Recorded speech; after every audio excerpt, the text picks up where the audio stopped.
You're listening to Crystal Clear English Podcast. Learn English the crystal clear way.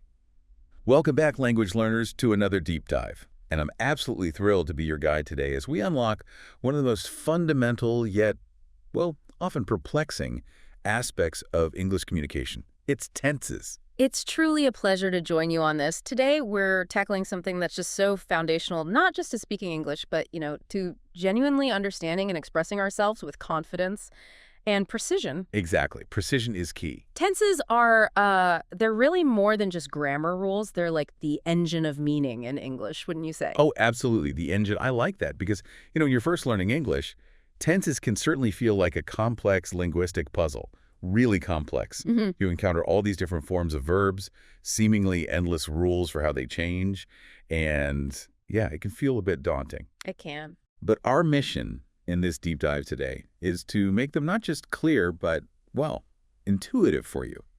We're going to thoroughly unpack the core concepts of present, past, and future tenses, diving into their many nuances. And not just the basics. No, definitely not. We'll explore how they connect to more complex structures, too, like those sometimes misunderstood perfect tenses. Ah, yes, the perfect tenses. Always a favorite. We'll illustrate their vital roles with lots of concrete examples, and importantly, practical insights that you can immediately apply to your own conversations. And what's fascinating here, I think, is that tenses aren't simply a set of grammatical rules we memorize in isolation. They are the very mechanism, the way we anchor our thoughts in time. Anchor our thoughts in time. Yeah. Imagine trying to explain a sequence of events or convey a future plan or even just describe an ongoing activity without clearly marking when it all happened. It would be chaos, just complete confusion. Exactly. Without a solid understanding of tenses, our communication would be incredibly vague, maybe even deeply confusing for the listener.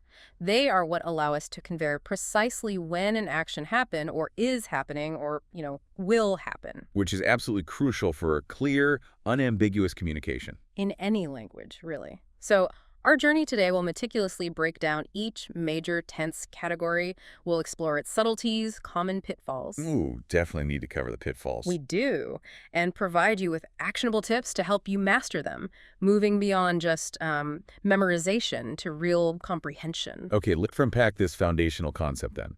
What exactly are tenses in English? Good place to start. At its absolute core, the idea is actually remarkably simple, elegant even. Tenses fundamentally show us when an action or a state occurs. That's it. When, the key word. Exactly. Think of tenses like the detailed timeline on a meticulously drawn map, just as a map guides you to a specific geographical location. Tenses guide your listener or reader to the precise moment an event takes place, whether it's firmly in the past, unfolding right now in the present, or, yet to come in the future. It's that temporal navigation system. Perfect analogy. And this seemingly straightforward concept is the absolute key to unlocking much more complex English structures and truly mastering the language, getting that natural flow. It really is the framework, isn't it? The foundation upon which all those more complex expressions of time are built. Definitely. So this raises an important question, Emma. What happens when we don't use tenses correctly? Or maybe worse, when they're just absent from our speech? Well, it leads directly and often pretty dramatically to ambiguity and misunderstanding, doesn't it? It really does. Yeah. Imagine trying to tell a captivating story or explain a complex process or even just make a simple appointment without being able to specify the precise sequence of events. It would be impossible. Yeah. Your listener would be constantly guessing the timeline, or, like you said, maybe entirely misinterpreting your message. Which is precisely why understanding these three fundamental time dimensions is so vital. So first, we have the present tense. Right. The now. Well, mostly now. We use it for things happening now, yes, but also for things that occur regularly, habitually, or are generally true. Okay. Then there's the past tense. That's reserved for everything and that has already happened. Actions that are completed before the moment of speaking. Finished. Done. In the past. Exactly. And finally, the future tense. That's for all those things that are yet to come, our plans, our predictions, our intentions. Simple enough when you put it like that. Present, past, future. It seems simple, but mastering these three basic types and their various forms is truly the crucial first step. And as we'll see, it also lays the groundwork for tackling those more intricate variations that add richness and precision to English. Like the perfect tenses we mentioned. Exactly, or even conditionals. It's all connected. It's like a continuum of understanding time. Absolutely. Okay, so speaking of the present, let's dive deep into the present tense first. Because it's surprisingly versatile, isn't it? It really is. Which I think often leads new learners to mistakenly think it's just about right now. But it's so much more than that. Much more. The present tense describes actions happening at the very moment of speaking, yes. But it also covers actions that occur routinely, habitually, or are simply universal general truths. It's about the ongoing reality of life, really, whether that reality is instantaneous or a daily thing or an eternal fact. Let's look at some specific examples. That always helps make it clear. Good idea. Examples are key. Okay, first up, consider this simple statement. I eat breakfast at 8 a.m. every day. Think about your own morning routine. For many of us, breakfast is a daily ritual, right? Something we do consistently. That example perfectly illustrates the simple present tense. It highlights regularity, habit. It's not about the action of eating breakfast right this second, No, I'm not eating breakfast now. but about a consistent, repeated action that forms an established part of a routine. It's a sort of timeless statement about a habit, indicating a pattern rather than just one single event. So, great for describing habits, daily schedules, routines. Definitely. Personal habits, professional routines, anything that happens regularly. Okay. Another common one. She works from home. This reflects a common modern reality, doesn't it? Very common these days. And again, this isn't just about what she's doing this minute, but it's a broader, ongoing state or an established fact about her professional life, her current situation. Exactly. This signifies a non-temporary established state or fact. It's a general truth about her employment right now. It's how we describe permanent situations or long-term conditions. Okay. And you can contrast this maybe with someone saying she is working from home today, which would imply it's just temporary for today. Oh, okay. That's a useful distinction. Yeah. So the simple present is more permanent or general. Generally, yes. Right. And for something happening right now, at this very second, we use that different form you just mentioned. We're recording this episode right now. Exactly. That's precisely what we're doing together in this moment, isn't it? This is a textbook example of the present continuous tense, sometimes called present progressive. Right. Continuous or progressive, same thing. Yeah. It's a clear indicator of an action that is in progress at the very moment of speaking. That structure, our recording, tells us it's happening concurrently with us talking. It's immediate, it's ongoing. Crucial for describing what's unfolding right in front of you or what you're doing right now. How about this one? The sun rises in the east. A universal, undeniable fact. A classic. This wonderfully demonstrates how the simple present covers timeless truth, scientific facts, and just general statements that are always true, independent of any specific time. It's fundamental, unchanging. Exactly. It holds true across all moments. This also extends to things like general principles, proverbs, maybe scientific laws.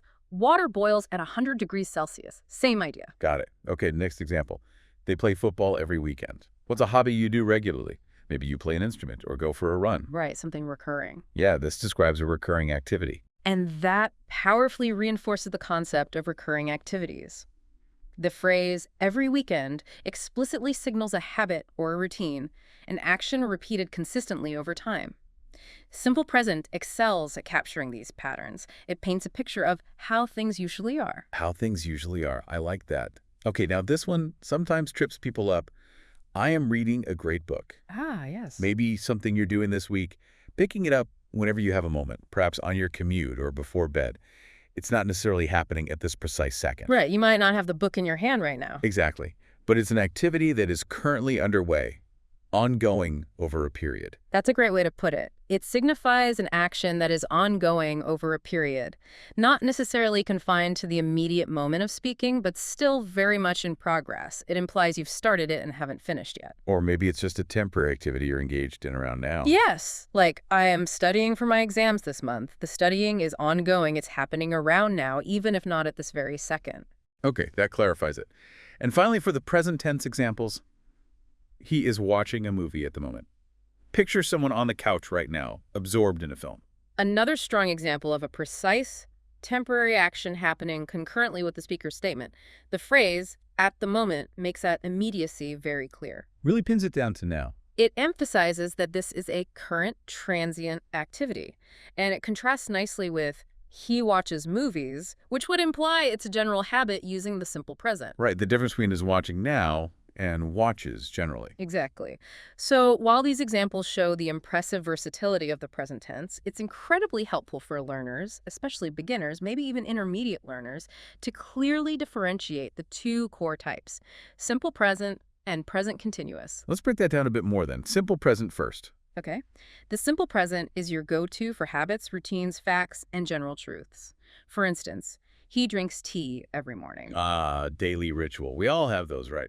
It's about what you do consistently, part of your established routine. Exactly.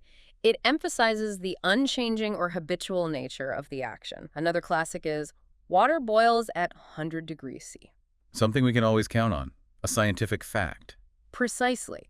It reinforces its use for scientific or universal facts, things that are always true. It's the tense of timeless statements. Okay, simple present.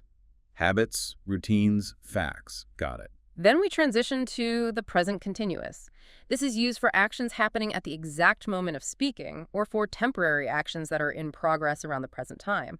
For example, I'm speaking to you. Which is exactly what I'm doing right this second. It's happening now, unfolding as we speak. Spot on. It stresses the immediacy and ongoing nature of the action. Another insightful example is she's taking a nap. Okay, so a temporary break, an action currently underway that will probably finish soon. Right. The structure, as you noted before, is always the to-be verb am, is, or are, combined with the ing form of the main verb, and that combination indicates an action in progress. It paints a vivid picture of something unfolding. So, present continuous, happening right now, or temporary actions around now. That's the core idea. And here's a quick tip that really helps with identification and usage. Pay close attention to time expressions. Words and phrases like every day, usually, often, now, at the moment, currently, this week, right now. These are incredibly powerful clues. They absolutely are, like little signposts. Yeah. These time expressions act as verbal cues, making the tense usage immediately clear to both the speaker and the listener. Yeah. If you hear every day, your brain instantly thinks routine. Right. Simple present. Exactly. And if you hear now or at the moment, you know it's likely a continuous action, suggesting the present continuous. These little words do a tremendous amount of heavy lifting in setting the temporal context. So spotting those time words is really key. It really helps. A common mistake, for example, is maybe using simple present for temporary action. Someone might say, I work on a project this week. Instead of, I am working on a project this week. Because the time expression this week points to a temporary, ongoing action happening around now. Okay. So the time expression often dictates the tense.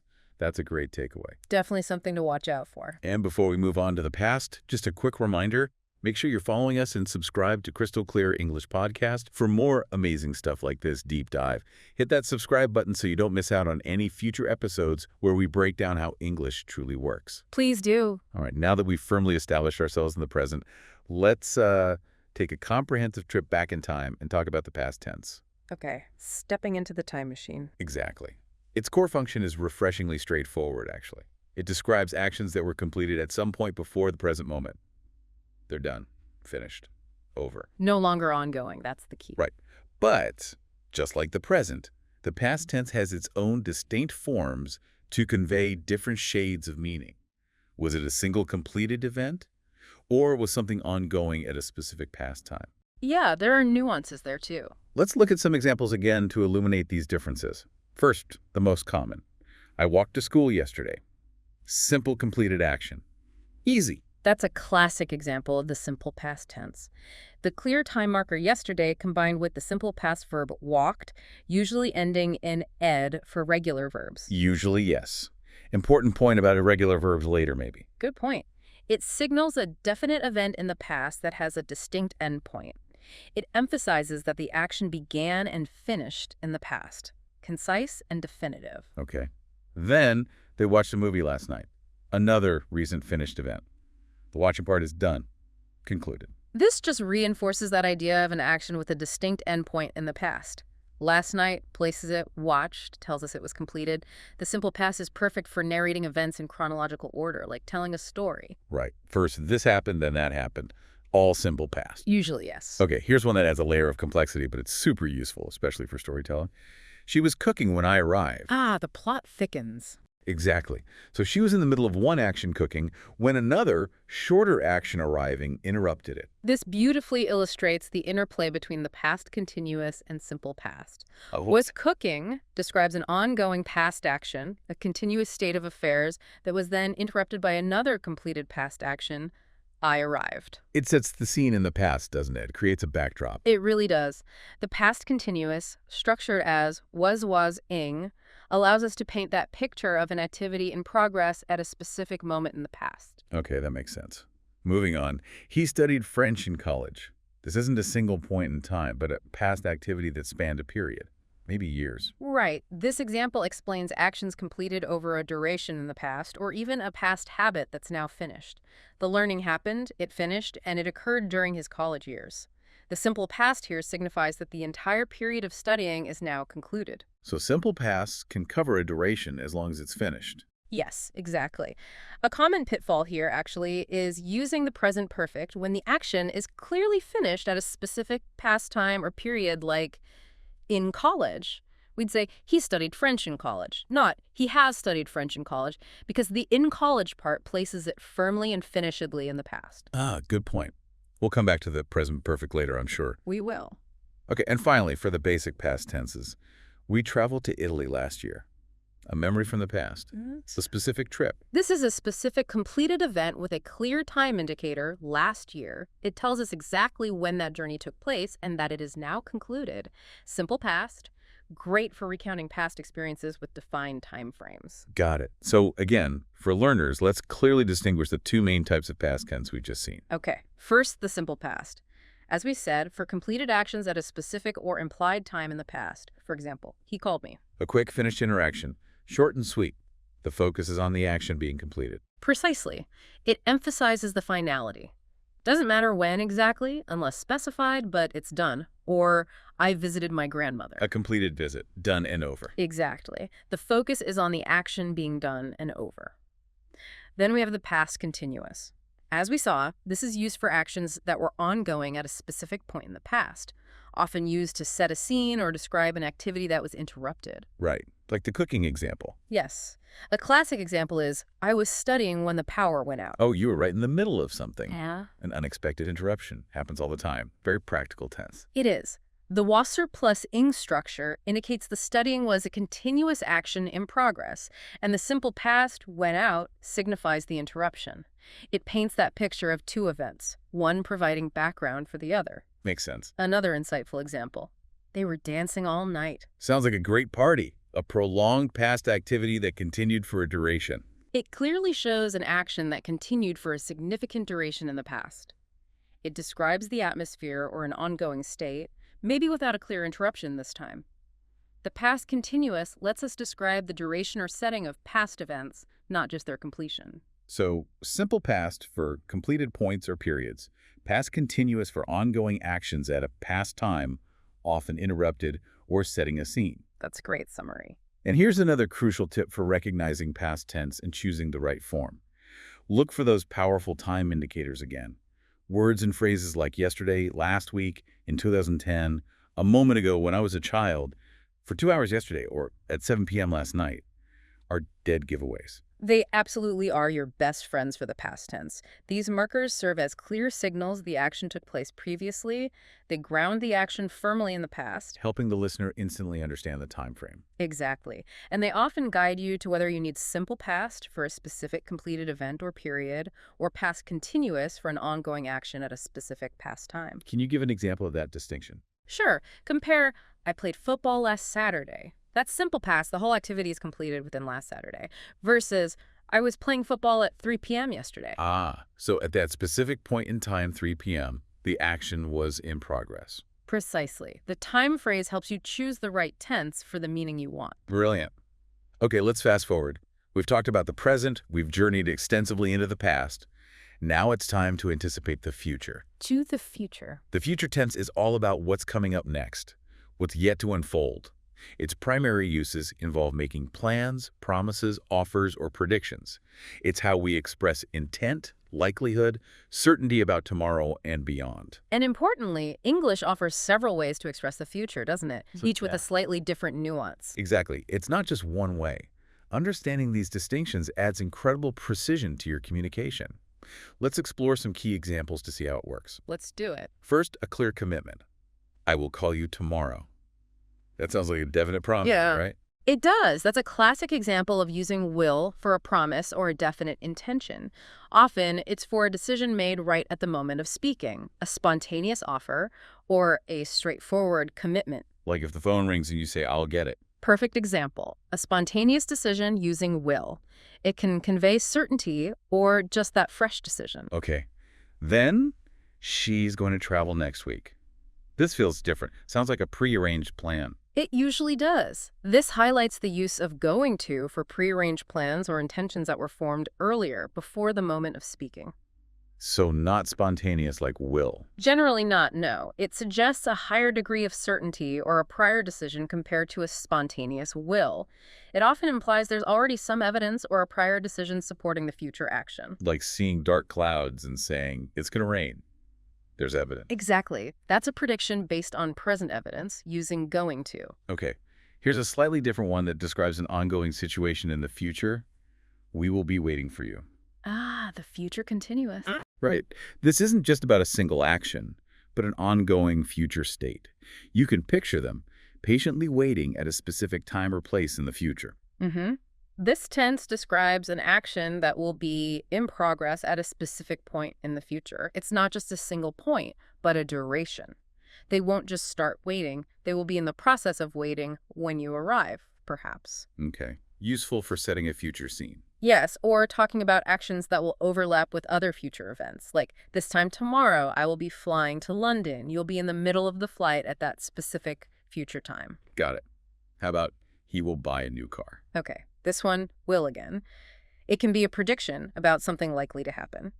Or it could be a decision made at the moment of speaking, like, I'm tired of my old car, I think I will buy a new one. So context is important here. Context often clarifies the nuance, yes, but generally will for predictions is very common, particularly for less certain or more distant predictions or those made spontaneously. Okay. And finally, for future tense examples, they are going to start a new project, an exciting future endeavor. Another strong example of a planned future action using going to. The going to here emphasizes that the decision has been made. The start of the project is a definite, anticipated event based on prior planning or intention. The wheels are already in motion, kind of. Exactly. It signals that preparation or planning has already happened. So when expressing the future, there are these common ways. Let's summarize them. First, will plus base verb. Examples: I will go. She will help you. Right. Often for quick decisions, spontaneous offers, promises, or simple predictions. It's like, oh, I forgot my keys. I will go back. Decision made right then. Perfect. Then we have going to plus verb. Examples: I'm going to study. They're going to meet us. This feels different. Like when you've already made up your mind or there's strong evidence. Look at those clouds. It's going to rain. Exactly. Going to emphasizes plans already decided upon, strong intentions, or predictions based on present evidence. It implies premeditation or observation. Okay. And the third main one we looked at was the future continuous.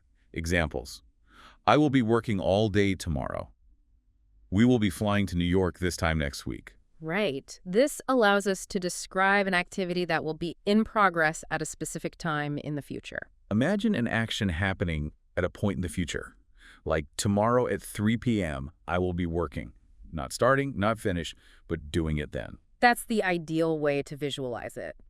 This tense conveys that an activity will span a duration around a specified future time. Rather than being a single event, it adds depth. Okay, so when do you apply these? Let's try contrasting.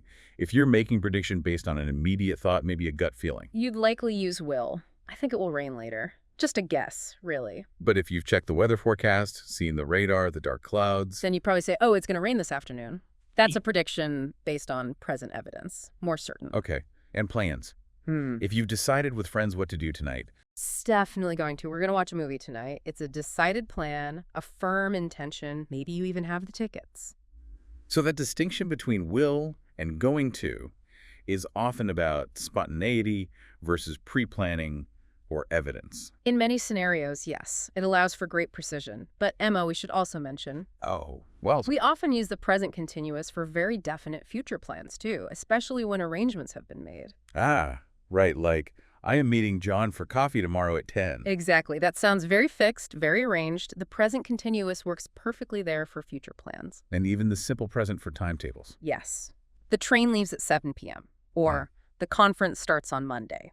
For fixed schedules, timetables, the simple present is often used to express the future. Wow, okay, so present tenses can also talk about the future in specific contexts. They can. It just shows how flexible and interconnected English tenses really are. It's not always rigidly one tense per time frame. That's a really important point. Context is everything. It really is. Okay, now, to truly take this deep dive into the next level, we absolutely must talk about the perfect tenses. The moment many learners dread, but they needn't. No, they really don't need to. These are often where learners feel the most confusion, I think, but they're so essential for conveying specific relationships between actions and time.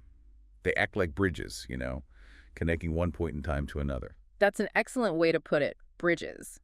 Because perfect tenses aren't just about when something happened in a linear sense, but how an action relates to another point in time, past, present, or future. Okay, let's break them down. Where should we start? Present perfect. Sounds good. The present perfect. Yeah. This tense describes an action that happened at an unspecified time in the past. Unspecified. Key point. Yes. Or an action that started in the past and continues up to the present moment.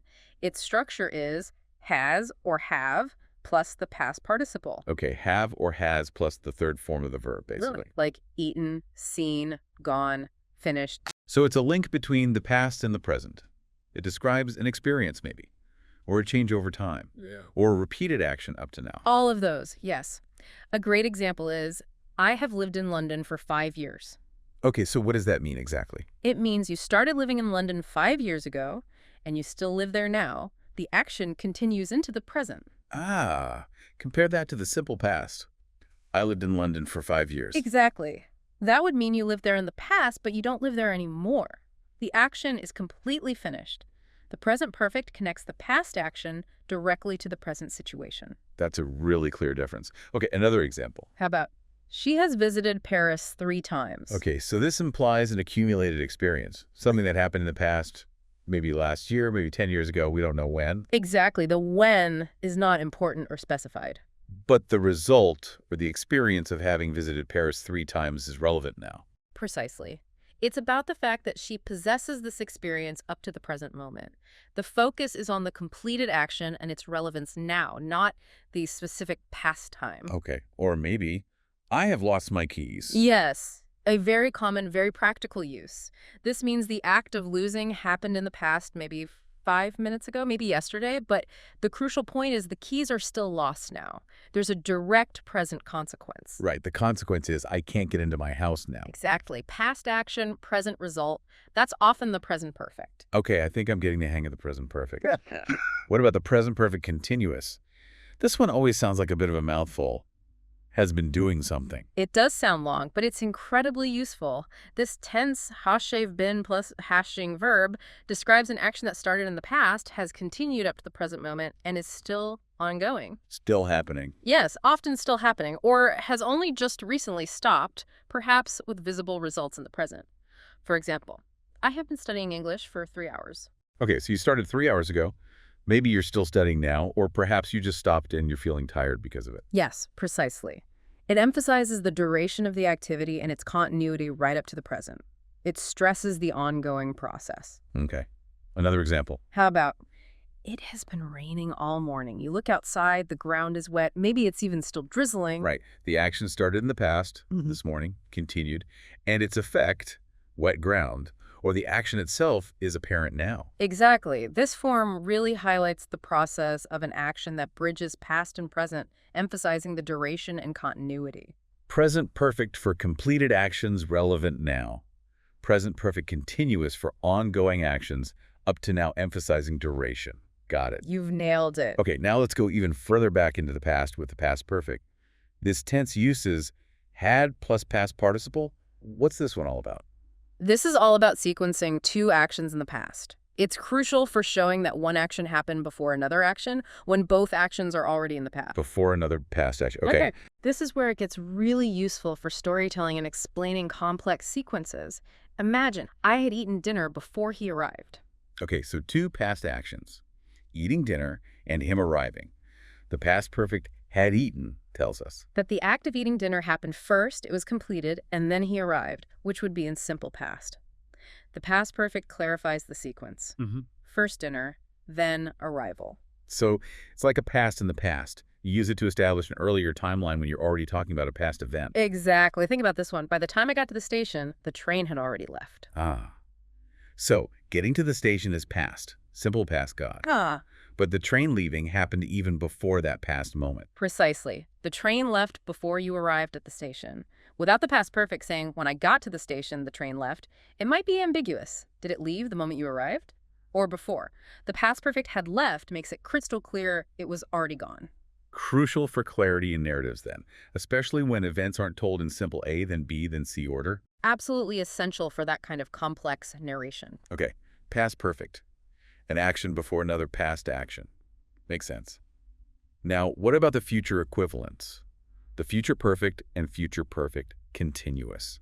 These might sound daunting, but are they just logical extensions? They really are. Once you understand the perfect concept of relating actions to a specific time point, it applies logically to the future too.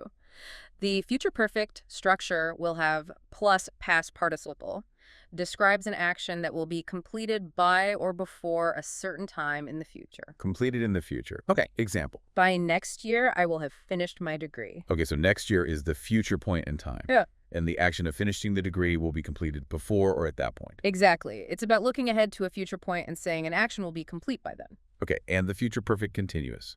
Structure will have been plus in verb. This one describes an action that will be ongoing for a duration up to a specific point in the future. It focuses on the duration leading up to that future time. By 5 p.m., I will have been working for 8 hours. Right.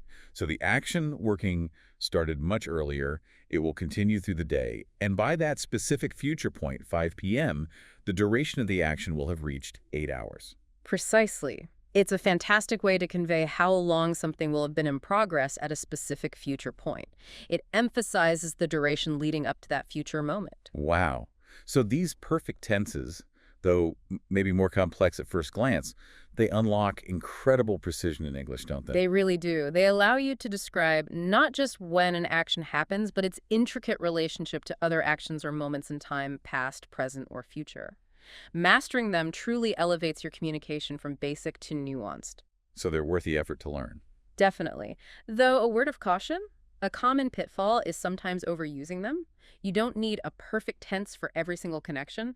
Sometimes a simple past or present is perfectly clear and sufficient. Right. Use them when you really need to convey that specific before and after meaning or that duration up to now and future meaning. Exactly. Use them purposefully for that added layer of temporal precision when needed. Okay, fantastic. We've covered a lot of ground. Yeah. Let's quickly recap the main points and maybe a compact guide for your memory, incorporating these powerful perfect tenses into our overall understanding. Good idea. A quick summary. At its heart, remember these core connections. Okay, present. Now or regularly. Think, I eat for a routine, or I am eating for right this second. And connecting to now, I have eaten for an action relevant to now, or I have been eating for an ongoing action up to now. Got it. Perfect. Or that's I walked for a completed action, or I was walking for something ongoing at a specific past time. And sequencing in the past, I had walked for an action completed before another past action. Later. That's I will go often for a spontaneous decision or prediction, or I'm going to go often for a planned event. And then future continuous, I will be going for an ongoing future action, or future perfect, I will have gone for an action completed by a future time.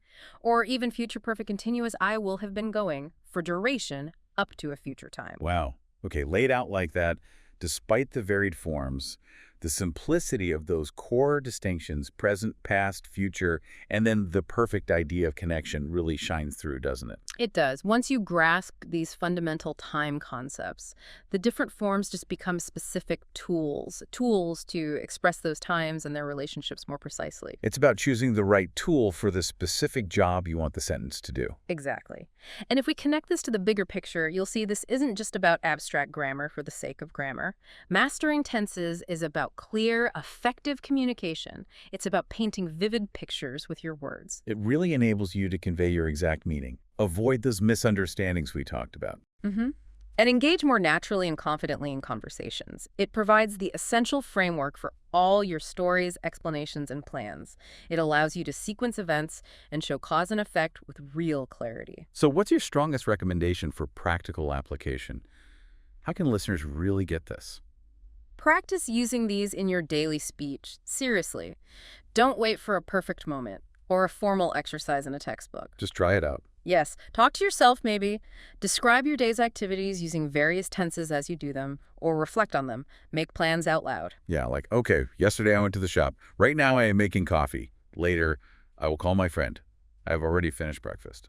Something like that. Perfect. Just weaving it into your thoughts and internal monologue. Focusing on maybe just 1 or 2 new tense constructions per day will help you remember better and really internalize the patterns. Little by little. Exactly. And if you ever feel confused or like you're just not quite getting it, please remember every single native speaker started with these same basics. They stumbled, they made mistakes. We still make mistakes sometimes. They do. And they learned through immersion and practice. It's a natural and essential part of the language learning journey. You're learning, you're growing. You've got this. Persistence is absolutely key. That's a really powerful message. It truly is about the journey and that consistent application. So we definitely encourage you to actively observe.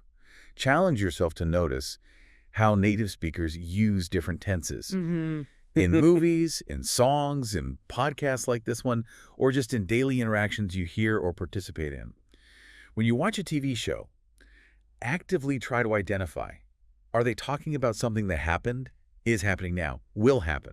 Or maybe those more complex ones, something that had happened before another event, or has happened leading to the current situation. It transforms learning from feeling like a rigid rule set into an exciting discovery process. You'll start seeing these patterns everywhere, honestly, and the language will begin to make more intuitive sense. You'll realize that tenses aren't just arbitrary rules someone made up. Not at all. They're the logical and fluid way we make sense of time itself through language, how we structure our reality through words. What an incredible deep dive we've had today, Daniel, into the fundamental building blocks of English tenses, from the absolute basics all the way to the sophisticated precision of those perfect forms. It's been great exploring it with you, Emma. Thank you so much for joining us on this essential language journey. We really hope that mastering these foundational concepts will truly give you confidence and clarity in your English communication, allowing you to tell your story exactly how and when you want to. And this raises perhaps one final important question for you, our listener, to consider as you go about your day. Ooh, a final thought. Yes. How does mastering the way we talk about time, like through verb tenses, not only change what we say, but also potentially change how we perceive reality itself? Our past experiences, our future possibilities. Think about how the language we use shapes our very understanding of existence. Wow, that's a deep one to ponder. A fantastic thought to leave you with. And remember, to keep learning the crystal clear way, make sure you follow and subscribe to Crystal Clear English Podcast for more amazing stuff. Thanks for listening to the Crystal Clear English Podcast. And as always, remember, learning another language is like becoming another person.